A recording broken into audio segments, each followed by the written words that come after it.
Olá, meu nome é Tio Flávio e este é o programa Contracapa, um novo programa que vai trazer para você a literatura mineira, valorizar o nosso pessoal, valorizar a nossa escrita, e nós vamos falar sobre o que os nossos autores, o que as nossas escritoras têm feito de bom por aí. A gente chamou de Contracapa justamente porque é uma sinopse, é um convite para que você faça a leitura. E com a leitura você entre em mundos diferentes, em mentes diferentes e amplie sua perspectiva. E para a gente conversar hoje aqui, nesse primeiro programa, que para a gente é uma alegria muito grande por ser o primeiro programa e por começar com ela, que eu vou apresentar antes de dar o bom dia, tá? A Marcela Dantes, ela nasceu em Belo Horizonte em 1986. Eu nasci um pouquinho antes dela. Seu primeiro romance, Nem Sinal de Asas, foi de 2020. Ela foi finalista do Prêmio São Paulo de Literatura e do Jabuti, que todo mundo conhece, e quem não conhece é um importante prêmio, uma referência muito grande da literatura. Em 2016, ela foi a autora residente do Festival Literário Internacional de Óbidos, em Portugal, quando escreveu seu segundo romance, João Maria Matilde, lançado em 2022 pela Autêntica. E também foi finalista do Prêmio São Paulo de Literatura com esse livro. Sua coletânea de contos sobre pessoas normais, esse aí me chamou bem a atenção, As Pessoas Normais, de 2016, pela Patuá, foi semifinalista do Prêmio Oceanos de 2017. E em 2024, a gente ganha de presente, chegando agora, novinho, Vento Vazio, pela Companhia das Letras.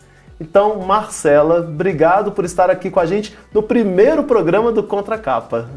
Tio Flávio, é uma honra imensa estar aqui, abrir esse programa, ter uma conversa com você. Eu estou muito feliz, agradeço o convite e aproveito para te parabenizar por essa ideia. Eu acho que é muito importante a gente mostrar e conhecer o trabalho dos escritores mineiros, porque tem muita coisa maravilhosa sendo feita. Tem muita gente boa, né? Muita gente boa. E a gente boa. Desconhece. Exato. Eu falei que um dia eu estava numa palestra na Copasa, e aí, depois da palestra, um funcionário que assistiu a palestra me deu um livro que era escrito por ele. Eu coloquei lá para poder ler depois, aí fui lendo outros livros, ele mandou uma mensagem: você já leu meu livro? Eu falei: ainda não. Peguei o livro para ler e assim, me abriu um mundo, uma maravilha de escrita, com várias memórias afetivas. E isso é muito legal, porque a gente tem muita gente boa que não tem a visibilidade das mídias, né, muitas das vezes, mas que as suas escritas estão ali para um nicho deles, né, para um público que leu, de amigos. Toda vez que eu lanço um livro, eu falo: gente, os meus amigos vão ter que comprar de novo. Sim. Coitados, exatamente. Né? Mas eu aviso com um ano de antecedência para já ir economizando. E aí eu queria, pelo título aqui, falar de alguns livros seus. Então, Nem Sinal de Asas foi o primeiro.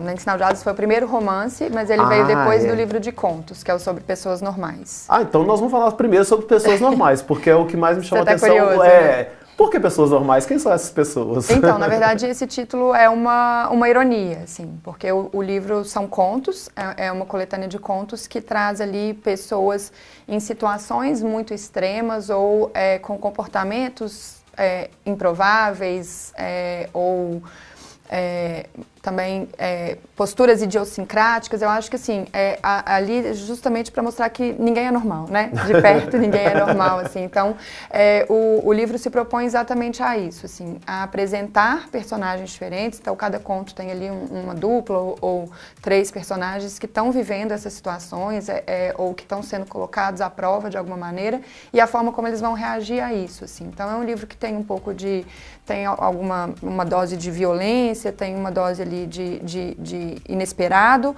mas tem muito da psique desses personagens, assim. Eu tento, de alguma forma, entrar na cabeça dessas pessoas, que fica muito óbvio rapidamente que não são normais, e para ver como que essas pessoas, personagens, reagem, né, no mundo, assim. Então, esse título é uma ironia, e aí esse projeto eu acho que é onde eu começo a investigar mesmo essa coisa que me interessa muito, que são as relações humanas e talvez o limite ali entre sanidade e insanidade. Pois é, como escrever sobre alguém que você não é, especificamente? Porque ali tem um pouquinho de cada um de você também, né? Cada um ali tem um pouquinho de você, mas como é escrever sobre algo que não existe, que você observa de fora muitas vezes? Você pode me corrigindo, tá? Claro. Porque eu não fiz a leitura E aí eu quero que você traga justamente para aquelas pessoas que não leram o livro ainda essas informações. São pessoas que não são normais, assim como nós também, Exato. Mas que se acham às vezes normais. Sim. Né? Como entrar na mente dessas pessoas para entendê-las daquele ponto de vista? Eu acho que essa é a parte mais fascinante do trabalho do escritor, assim, que é a possibilidade de criar mundos a partir da criação de personagens. Assim, eu sou uma grande defensora da importância dos personagens para a literatura. E essa possibilidade de escrever sobre o que não se é a maior liberdade que existe, né? Então, assim, para mim é fantástico. Eu não conseguiria ser uma autora que escreve só sobre o que eu vivi, sobre o que eu sei profundamente. É claro que eu estudo, eu pesquiso. Então, por exemplo, a questão da saúde mental é uma coisa que eu pesquiso muito há muito tempo. Mas eu acho que ter essa possibilidade de criar e de construir universos ficcionais e propor realidades que de repente a gente não conhece é maravilhoso, assim, né? Te dá essa liberdade e te dá um potencial de trabalho infinito, assim. Então eu acho que é claro que eu sempre trago alguma carga da minha vida, né? Das minhas experiências ou da forma como eu me vejo no mundo, mas tem também ali muita criação ficcional, assim, um trabalho criativo intenso que eu acho fascinante, assim. Você falou uma coisa muito interessante da questão do estudar muito, né? Você tem que estudar aquele personagem para poder falar sobre ele. Não é simplesmente sentar diante de um computador e escrever o que flui. O escritor, ele não é só assim que ele se constitui. Ele precisa de buscar informações porque ele está entregando para alguém que lê uma obra que tem que ser algo que faça sentido para o outro, que tenha sentido para si próprio, né? Essas pesquisas, muitas vezes, para a criação dos personagens, elas são extensas, né? Sim, eu acho que o sentar e escrever é um segundo momento do trabalho, assim, com certeza. Eu acho que a gente tem uma etapa antes, assim, de pesquisa, e eu até dividiria em duas etapas, assim. Eu acho que tem uma parte que é quase uma absorção do mundo. Eu acho que, enquanto autora, eu sou uma pessoa muito curiosa, então eu estou sempre atenta ao que está acontecendo à minha volta. Eu sou aquela pessoa que no restaurante está prestando atenção na conversa alheia, e eu acho que isso é sempre material de trabalho, né? Então eu acho que a gente tem que ter essa curiosidade para absorver, para ver como as pessoas se colocam no mundo, se comportam. Às vezes você pesca ali uma frase genial que alguém falou, isso tudo é material de trabalho.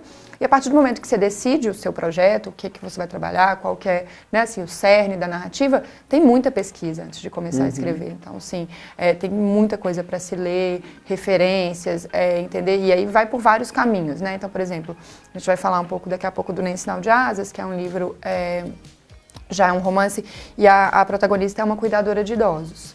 E aí eu fiz um curso de cuidadora de idosos para entender, né, assim, algumas coisas da profissão, algumas características que eu acho que seriam importantes para a narrativa. Então, eu acho que assim, o momento de sentar e escrever, a gente já tem que estar com uma bagagem muito desenvolvida e muito clara, porque isso é material. De novo, é ficção, então a gente tem uma liberdade, assim, eu não preciso ter um vínculo absoluto com a realidade. Eu acho que a realidade me dá material, me dá insights, detalhes para o meu trabalho que são fundamentais. Assim. Então eu não consigo escrever sem pesquisar. É diferente de escrever biografia, né? A Sim. biografia você tem que ser fidedigna àquilo. Exato. A ficção já te dá essa possibilidade de pegar diversos personagens, inclusive, para encaixar num só. Sim, né? sim. Agora, os nomes, os títulos, eles são maravilhosos. A gente vai falar sobre eles daqui a pouquinho, mas é tão difícil dar um título, não é? Eu acho dificílimo, assim. Quando alguém fala que gosta dos títulos, eu fico muito feliz, porque até hoje eu não tenho certeza dos títulos dos meus livros, assim. A gente não sabe se está na nossa cabeça apenas Sim, aquela ideia, porque, assim, eles são muito fortes, né? Mas é como se fosse dar nome a um filho. Exato, e é uma coisa que é perene, né? Vai ficar ali. E é muito difícil mesmo, porque eu acho que você tem que encontrar uma medida ali de ser um nome forte, um nome que vai chamar a atenção do leitor, mas já tem que dar conta de alguma parte da história, assim, então já tem que apresentar alguma coisa, né? Tem que ser, pensando comercialmente também, tem que ser um nome fácil para as pessoas lembrarem depois, para chegar numa livraria e pedir o livro. Então, eu acho que é sempre um desafio, assim, mas eu acho que cada livro tem o seu processo. Tem livros aí que eu tive certeza do título desde o começo, tem outros que eu não tenho até hoje. E eu não sei se foi o melhor título, mas foi o que deu para fazer no momento. Assim. Nem Sinal de Asas, você falou sobre essa questão dos idosos, né? Sim. Idosos em LPIs, que você trabalhou também, em os antigos asilos? Era uma casa de repouso, que essa personagem trabalhava, que é a Anja Santiago, que é a protagonista, mas na verdade assim, isso o livro se passa quase todo dentro do apartamento dela, assim, a Anja é uma mulher muito solitária, ela vivia só com a mãe, e aí essa mãe morre, e ela trabalhava cobrindo outras pessoas de licença ou de férias em várias casas de repouso. Assim. Então ela não tinha um emprego fixo, mas ela era essa cuidadora. Assim. E ela, gente, não é um grande spoiler, tá? Isso tá no comecinho do livro, nas primeiras páginas, e ela morre. Não vai dar spoiler pra gente. Não, esse não, eu prometo que esse não é spoiler. Tá lá no comecinho, assim, ela morre e ela só é encontrada 5 anos depois. E esse livro, por exemplo, é um livro que foi baseado numa notícia de jornal, assim, eu li uma notícia lá em 2017 que contava a história de uma mulher, exatamente isso, assim, muito solitária, ela morreu e passou 5 anos no apartamento até que alguém a encontrasse. E eu fiquei muito obcecada com essa história, assim, para entender qual que é esse nível de solidão de alguém, né, assim, que ninguém para reclamar essa falta, reclamar esse corpo. Então, aí acho que essa característica de ser essa profissão, de ser uma cuidadora de idosos, encaixa bem, porque assim, ela não tem um trabalho fixo, né? Ela está cobrindo as pessoas, então se ela não aparece no trabalho, não vai fazer. Exato. Né? E também é um trabalho com quem ela cria vínculos com pessoas que acabam morrendo. Assim, então já traz esse indício dessa solidão dela, que é o tema central desse livro. Assim. E é interessante que quando você fala isso, é interessante e triste. Porque recentemente apareceu uma mulher, se não me engano, na Espanha, que foi encontrada 2 anos depois pelos bombeiros, sentada numa cadeira, com o corpo né, já decomposto. E teve um ator mineiro, carioca também, que foi encontrado no Rio de Janeiro depois de um tempo. Quando a gente fala dessa questão da solidão e dessa correria de alguém que não posta mais no grupo de amigos lá, e a gente nem... Né, você tá bem? Você, né? Às vezes até o você tá bem você tá bem mecânico, né? Quando você fala, Marcelo, tudo bem com você? Tudo bem com você? Eu não tô querendo saber se você tá exato, bem. Né? Eu tô te dando um bom dia, talvez. E olha como que isso é um ápice da solidão. De viver no meio de tanta gente, né? Esse assunto me obcecou completamente. Assim, quando a notícia era também na Espanha. Eu acho que é uma coisa, depois eu fui fazer várias pesquisas e eu vi que isso acontece com alguma frequência, principalmente na Europa, assim, aí é uma mistura, né, de costumes e de condições climáticas também, porque o corpo, ele, em vez de sofrer o processo de decomposição, ele vai para um processo de mumificação. Isso, assim. Foi assim que essa mulher foi encontrada. E aí, quando eu li essa história, assim, para mim era uma coisa tão inconcebível e tão distante, pensar assim, poxa, não tinha um amigo, não tinha um parente, um vizinho, né? Como é que foi isso, assim? E aí eu comecei a investigar e eu descobri que não foi um caso isolado, assim, eu encontrei casos. E ela não era uma idosa, assim, essa pessoa que inspirou o livro, ela tinha 40 e poucos anos.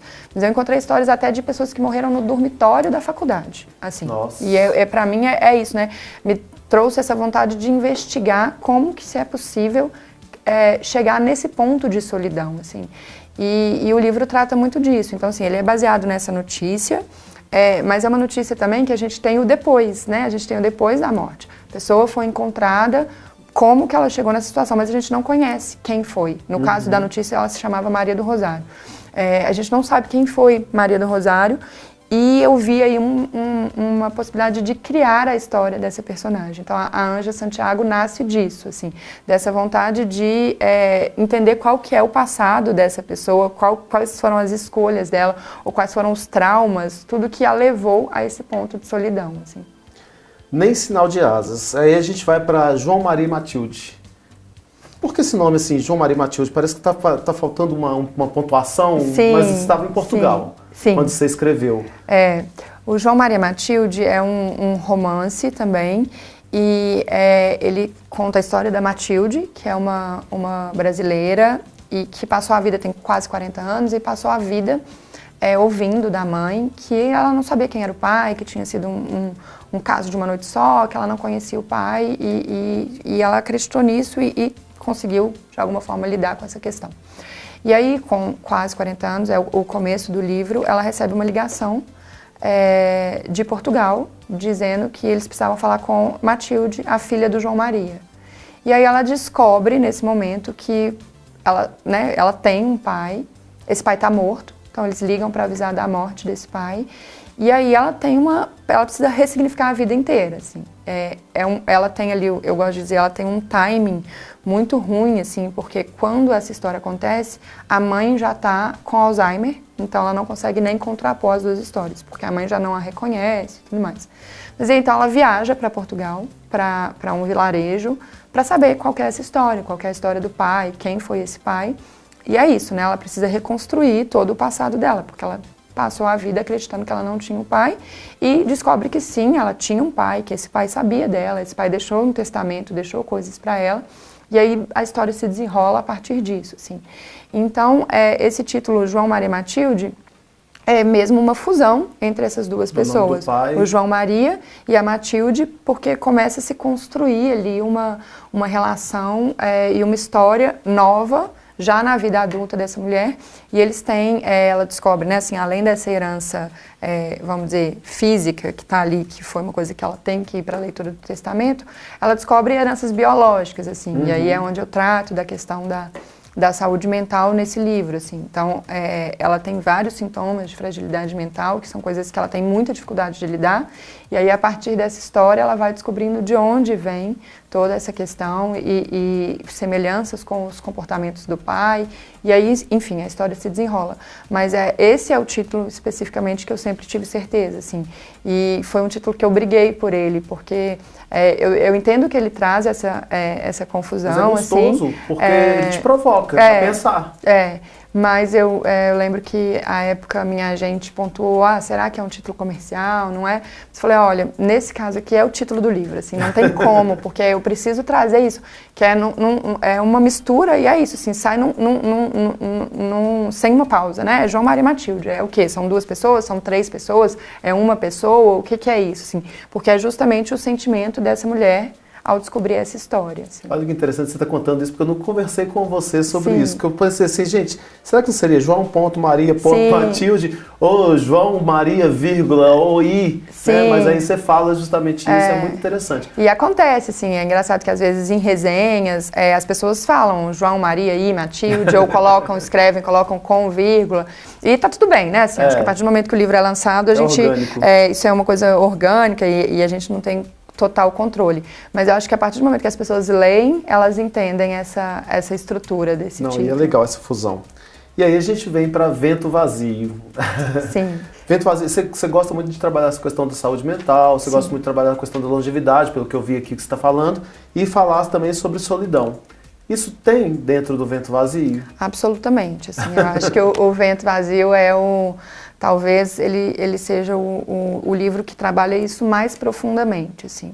O livro, ele se passa num vilarejo, na verdade é menos que um vilarejo, assim, se chama Quina da Capivara, é um lugar com 8 casas na Serra do Espinhaço, perdidas ali, protegidas por um paredão de pedra, aquele paredão bem típico ali da geografia do Espinhaço, e ali nessa região existe esse vento, que é o vento vazio, que tem a fama de enlouquecer as pessoas. Que é uma referência que eu trouxe de vários outros ventos. O vento vazio é um vento ficcional, ele não existe geograficamente, mas a gente tem, não só no Brasil como no mundo, vários ventos que carregam essa fama também. Então, assim, no Brasil, o vento norte, lá no Rio Grande do Sul, na Califórnia a gente tem o vento de Santa Ana, nos Alpes Suíços tem um vento que se chama Fon, e todos esses ventos as pessoas têm uma reverência e um respeito por ele, porque eles carregam essa fama de que podem enlouquecer, assim.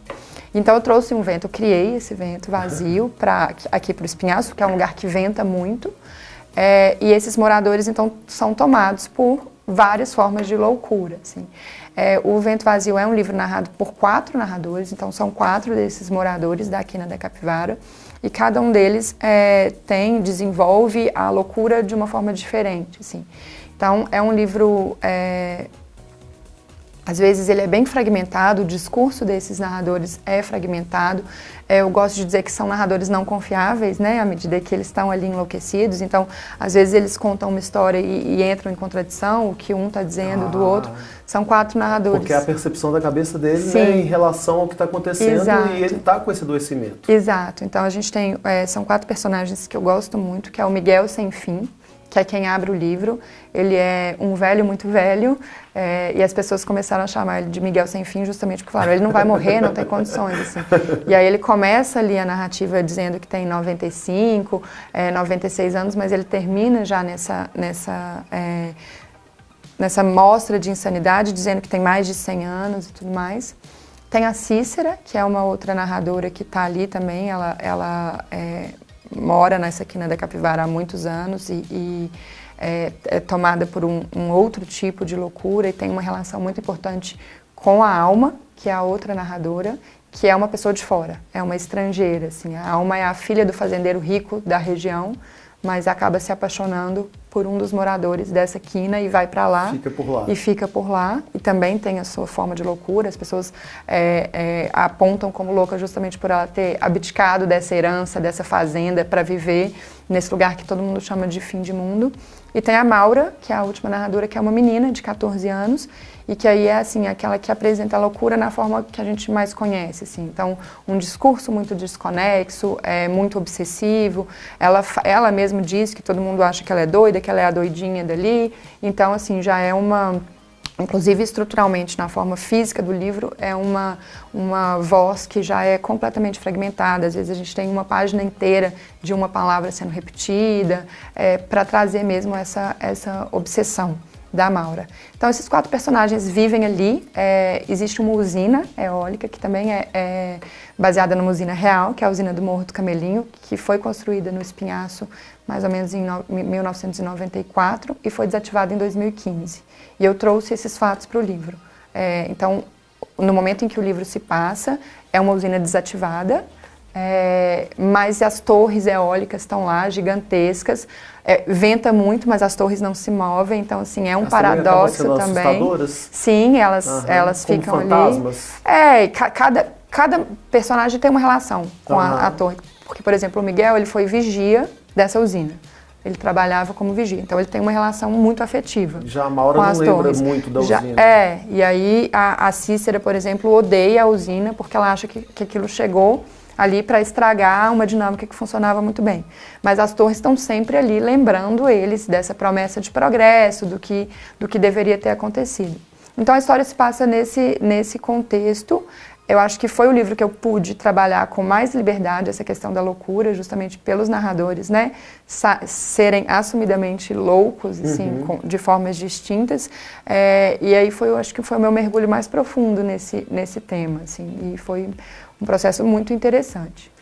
Por que o interesse pela saúde mental?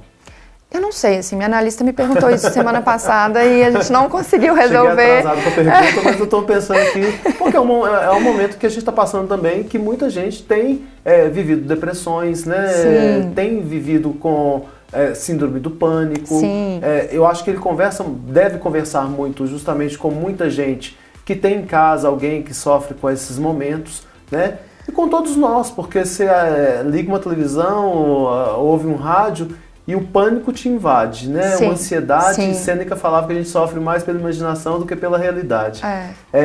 A gente começa a imaginar um futuro que não sei como é que será, parece aquelas coisas mais distópicas. E aí a gente começa a ficar sofrendo por dores que nem existem, né? E isso nos atinge mentalmente, emocionalmente. Aí eu acho que tem esse momento muito forte. Sim. Mas você está entrando na saúde mental, trazendo aí problemas que muitas pessoas vão se identificar com um ou outro, ou com todos, Isso. à medida, né, um pouquinho de cada um deles ali, dos personagens. Mas o que te levou a cair no Vento Vazio? Então, eu acho que assim, o Vento Vazio especificamente veio dessa vontade de investigar mais profundamente as questões de saúde mental. O livro anterior, o João Mário e Matilde, trazia muito exatamente isso que você colocou, assim, ansiedade. A Matilde era uma personagem muito pautada pelo transtorno de ansiedade generalizada, por crises de pânico. E aí depois o pai dela tem um outro diagnóstico mais complexo, mas eu comecei a mergulhar nisso, né, nesse livro. E aí, para o Vento Vazio, eu quis me aprofundar ainda mais e trazer novos desdobramentos, assim. É um assunto que me fascina, eu acho que muito por isso, assim, porque a gente tem vivido todo mundo no limite, né? A gente brinca assim que quem não está ansioso, quem não está tendo problema para dormir é porque não está entendendo o que está acontecendo, assim. Então eu acho que vem disso, mas eu acho que vem talvez até da minha infância, assim. É uma coisa que me fascina muito. Eu acho que eu tenho proximidade com pessoas que têm algum sofrimento mental e eu sempre fiquei muito fascinada, assim, porque eu acho que essas pessoas têm muito a dizer. Então eu tento trazer isso para os meus livros de uma forma muito respeitosa, mas para quebrar também preconceitos e talvez construir novos paradigmas de que não é só aquele registro tradicional de sanidade que funciona, assim, né? A gente tem várias pessoas que estão fora desse espectro, que são pessoas que têm coisas muito importantes para dizer, muito interessantes e que são e que também vão além do diagnóstico, né? Assim, então acho que talvez para tirar um pouco desse estigma, eu fico falando, quando eu falo ela é a louca da cidade, eu falo isso com muito carinho, assim, porque é justamente, ela mostra, por exemplo, a Maura, que é a personagem que é rotulada de louca, demais dentro desse padrão, ela mostra que ela é muito mais do que isso, assim, ela tem várias coisas importantes para dizer, ela tem uma vivência muito intensa, ela passa por processos complexos e isso tudo apesar da situação mental dela. Então, acho que acaba sendo colocada naquela vala e vista como só isso, louca. Não levando em consideração todos os outros aspectos que ela tem. Todos os outros aspectos. E aí o meu trabalho, a minha intenção é sempre mostrar que existe muito além desse primeiro rótulo. Assim, né? Eu acho que isso é uma coisa que me interessa muito. A capa é linda, né? Isso aqui a capa é uma relação que a gente tem com as capas, assim, com o título, com a capa, é a roupa do neném, né? E assim, é um momento de muita expectativa, né? Assim, porque você fica ali anos, 2, 3 anos trabalhando num livro e depois você entrega para a editora e a editora te vem com uma proposta de capa, assim. Eu sempre fui muito feliz com as minhas capas. Eu acho que os capistas conseguiram absorver muito bem o que eu queria falar. Essa capa aqui foi o Alceu Nunes, da Companhia das Letras, que fez. É a obra de uma artista que se chama Sabatina Leccia. Então, essa imagem é um pedaço dessa obra. E eu acho que ela traduz muito o livro, assim, sabe? Porque tem uma sensibilidade aqui, mas também tem um estranhamento, né? E eu acho que eu gosto muito dessa tipografia do vento, que tem o viradinho aqui, que é uma coisa que eles falam muito, os narradores falam muito na história de ter a cabeça virada pelo vento, assim, eles, né, o vento virou a cabeça, e aí acho que isso já está de alguma forma colocado aqui na capa. Então, assim, foi um processo muito fácil, não sei como é que foi a criação do Alceu, mas quando chegou pra mim, eu só olhei e falei, amei, é isso, tá perfeito. Assim. E é legal porque deixa também a possibilidade de interpretação de quem lê, né? Da criação de quem lê. Não é uma capa que te entrega a mensagem fechada, ela te dá várias possibilidades. Sim. Olha, nosso tempo voa com o vento. Isso nos deixa enlouquecidos, né? Sim. Que a gente queria falar muito mais coisas, mas gostei muito dessa proposta do respeito à loucura dos outros, né? E não só da loucura, mas de toda a história das pessoas. Eu queria que você falasse pra gente de algumas referências que você tem na vida como literárias. Bom, eu sempre cito 2 referências que eu acho que são, assim, meu norte. E eu acho que nem é uma referência no sentido de quero escrever algo parecido, mas são autores que despertaram em mim a vontade de escrever. Quando eu li, eu falei assim, gente, se a palavra é capaz de fazer isso, eu quero estar neste lugar, assim. Que é a Lígia Fagundes Telles e o Guimarães Rosa. De peso, né? 2 referências de peso, assim. Mas porque são autores que eu sempre volto, eu sempre tô relendo a obra da Lígia e do Rosa, assim. Eu lembro como se fosse hoje, assim, da sensação avassaladora de descobrir esses 2 autores, de ler e ficar profundamente emocionada, tocada. E exatamente isso que eu falei assim, poxa, é isso mesmo? Um livro consegue fazer isso? E vem daí a minha vontade de escrever, assim. Mas eu tenho lido atualmente muita literatura brasileira contemporânea, principalmente literatura feita por mulheres, assim. Eu acho que a gente está vivendo um momento muito rico na literatura brasileira. Eu cito alguns nomes, mas assim, com certeza eu estou deixando gente de fora. Mas assim, e são pessoas com quem eu tenho a oportunidade de trocar, que é maravilhoso também, assim. Então são pessoas, a gente se lê, né, a gente participa do processo do livro. Então assim, eu penso na Nara Vidal, na Ana Tércia Pontes. Eu acabei de ler um livro da Maria Fernanda Elias Maglio, um livro da Patois, que o livro me deixou completamente transtornada, que se chama Você Me Espera Para Morrer. Morgana Kretzmann, Lorena Portela, Socorro Acioli. Então, assim, eu tenho lido muito essas mulheres, me apoiado muito nelas, trocado muito com elas, porque eu acho que, gente, e assim, eu deixei de citar várias. Mas citou grandes nomes pra gente até buscar também. Mas assim, e que estão produzindo coisas maravilhosas. Eu acho que finalmente o mercado está se abrindo para essa literatura, que está pautando uma nova visão de mundo, e está um momento muito bonito de se ver. Assim. Então eu tenho colocado minhas energias para acompanhar o que essas mulheres, que são meus pares, e eu tenho a sorte de dizer que são minhas amigas também, estão produzindo. Tomara que mais mineiras e mineiros ganhem espaço na literatura, né? Ganhem espaço no mundo editorial e nas casas das pessoas. Marcela, então, como que a gente te acha? Eu tô no Instagram o dia inteiro, @MarcelaDantes, é o lugar que é mais fácil para falar comigo. Meu e-mail também é marceladantes@gmail.com. Eu adoro conversar, eu gosto muito quando as pessoas leem o meu livro e vêm me contar, e vêm me falar a forma como o livro tocou, do que gostou, do que não gostou. Então, assim, eu tô super aberta, eu sou super participativo ali, e espero todo mundo para vir falar comigo. Então, ótimo. A gente teve aqui no primeiro programa uma conversa que realmente voou, passou muito rápido, a gente não percebe o tempo, mas que nos deixa aí várias possibilidades de pesquisa, de buscas, e que a gente leia O Vento Vazio e traga para ela depois, para Marcela, as nossas percepções. Gente, nós ficamos por aqui e espero você no próximo programa. Até mais!